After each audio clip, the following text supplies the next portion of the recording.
sei, né? Vamos ver o que nós teremos à frente.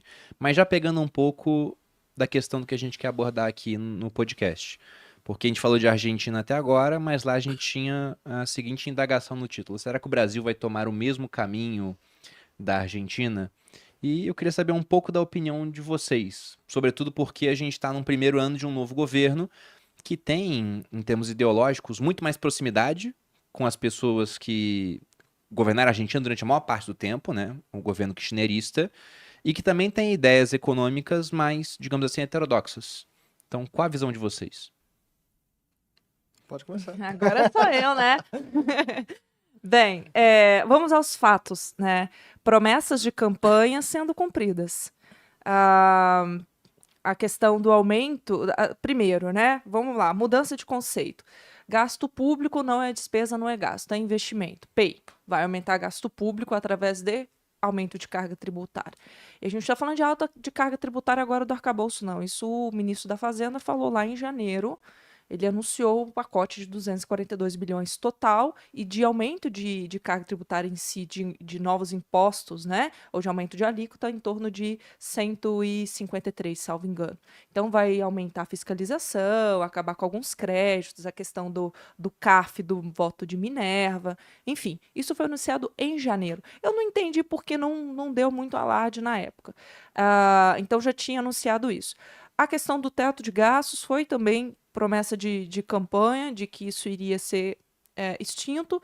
É o que está acontecendo, né? A gente teve a votação aí do novo arcabouço, que é uma régua com regras fiscais para o governo não gastar além do que deveria, já que, né, como o Bruno mencionou, a gente gasta mais do que arrecada desde 2014. Em 2022 mudou ali um pouquinho, mas os 2 primeiros bimestres desse ano a gente já está em déficit também, o próprio Tesouro já soltou os números. Então, assim, esse tipo de medida, novamente, antes de qualquer outro comentário, não tem discussão a respeito da qualidade do gasto, não tem discussão sobre enxugar a máquina pública, muito pelo contrário, novos ministérios, etc. e tal, né? Então, assim, isso já nos prova que melhor não vai tornar a nossa situação fiscal. Melhor não vai, ou muito menos manter, né? Não vai manter, muito menos melhorar, no caso. Então, assim, são medidas que são muito sérias, muito graves. O Brasil não deveria aumentar o gasto. Novamente, repito, não tem discussão sobre a qualidade do gasto, e eu estou falando de pastas essenciais, principalmente educação, tá? Não tem essa discussão. Mas voltando. Então, se a gente está aumentando o gasto, o Brasil gasta mais do que arrecada, isso gera aumento de impostos, carga tributária, isso afeta o PIB, isso aumenta a dívida pública, interfere na inflação, e a gente ainda está nesse morninho até haver a troca do presidente do Banco Central, tá? Porque, e Ano aí que eu vem. puxo o exemplo, Final do aí eu ano. puxo o exemplo do que aconteceu na Turquia. Se a gente tem a Argentina para, eu sempre chamo a Argentina de nosso laboratório de ensino. A gente que tem que aprender, a gente aprende lá. Não sei se a gente vai aprender mesmo. Agora, em relação a essa questão do Banco Central, que eu acho que vai minar muito mais do que pode acontecer, que já está acontecendo, é o exemplo da Turquia, que teve muita interferência do Banco Central e aí a inflação pipocou de vez. Isso na prática. Então, um exemplo prático, né, da Turquia. Ali teve interferência na independência do Banco Central, trocou presidente do banco, não agraciou o governo, ficou trocando, aumentou, diminuiu os juros, a inflação foi aumentando de uma forma absurda. Eu não lembro dos números, tá? Agora. Eu tenho aqui. Se Inflação quiser na comentar. Turquia nos últimos 12 meses, 43,6%. Agora, fala antes Mas da chegou pandemia. até 80% no começo do ano. Chegou até É. 80%. Aqui no ranking que eu tenho, tem uns 40 países. Acima da Turquia tá a Argentina. Então assim, só 69. fechando o raciocínio. Nossa, mas a gente não está imprimindo dinheiro como a Argentina está imprimindo dinheiro. Beleza, a gente vai exaurir todas as nossas outras oportunidades para chegar nesse ponto, porque a gente está mostrando que o tempo inteiro que inflação aumenta, aumenta, aumenta. Chegou a determinado ponto, ele perde o controle, sai do controle. Então, hoje a gente sofre, o brasileiro sofre, as pessoas pobres, que são as mais afetadas, só com a inflação que vai de 1 a 2 dígitos. Aí, agora, coloca na cabeça a gente indo para 20, porque a Argentina, antes da pandemia, estava com inflação de 20, 30. Então, assim, com as medidas radicais ali do Alberto Fernandes, foi de uma forma exponencial. Então, tá muito perto do precipício o tempo todo. E aí meu questionamento fica, a gente vai ficar brincando do lado do precipício pro negócio, sabe? Porque eu tô explicando isso porque tem muitas pessoas que defendem o aumento de gasto público. Tem muitas pessoas que defendem a derrubada do teto de gastos. E a conta não fecha. Se sua conta não fecha no seu orçamento familiar, se você gasta mais do que você ganha, não fecha, imagina para um governo. E a pior notícia de todas é que é um grupo de pessoas usando o seu dinheiro, decidindo pela sua vida todo santo dia. E a maioria dos brasileiros não percebe o quanto que empobrece com esse tipo de medida. Eu separaria em duas partes. Primeiro, são as ideias econômicas, a visão de mundo e o plano de governo. Exatamente o que a Josi comentou.